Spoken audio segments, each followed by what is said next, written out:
Pending లో ఉన్న fee reimbursement స్కాలర్షిప్లను విడుదల చేయకుండా ప్రభుత్వం విద్యార్థుల జీవితాలతో చెలగాటం ఆడుతుందని బీఆర్ఎస్ విద్యార్థి విభాగం రాష్ట్ర నాయకులు కంచర్ల రవిగౌడ్ మండిపడ్డారు.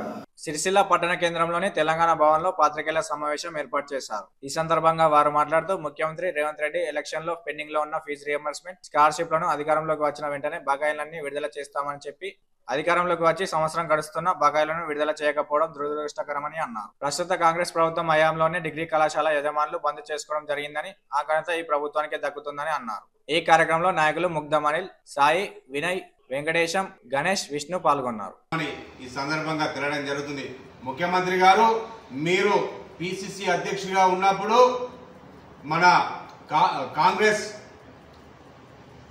ఎన్నికల ప్రచారంలో మీరు విద్యార్థులకు ఇచ్చిన హామీ మర్చిపోయారా అని ఈ సందర్భంగా మేము అడగడం జరుగుతుంది. నిజంగా ఆనాడు పెండింగ్ లో ఉన్న స్కాలర్షిప్లు కానీ ఫీజు రింబర్స్మెంట్ కానీ ఖచ్చితంగా ఒకటే దశలో విడుదల చేస్తామన్నారు. ఇంతవరకు కూడా మీరు విడుదల చేయకపోవడం చాలా దురదృష్టకరమని ఈ సందర్భంగా తెలడం జరుగుతుంది.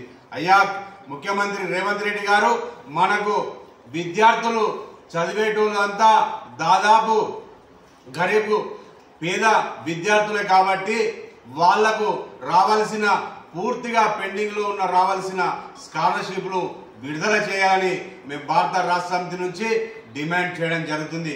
మీరు ఇచ్చిన ఎలక్షన్ హామీలో ఏది కూడా మీరు పూర్తి స్థాయిలో అమలు చేయకపోవడం చాలా దురదృష్టకరం, విఫలమైందని ఈ సందర్భంగా తెలడం జరుగుతుంది.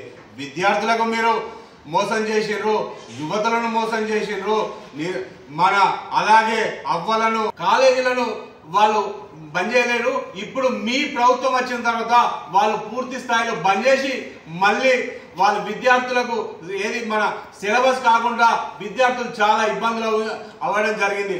ఖచ్చితంగా విద్యార్థుల బంగారు భవిష్యత్తు దృష్టిలో పెట్టుకొని ఖచ్చితంగా మీరు వెంటనే మీరు ఇచ్చిన హామీలను అమలు చేయాలని, అలాగే ఫీజు రింబర్స్మెంట్ పెండింగ్ లో ఉన్న స్కాలర్షిప్లను విడుదల చేయాలని మేము భారత రాష్ట్ర సమితి నుంచి డిమాండ్ చేస్తున్నాం.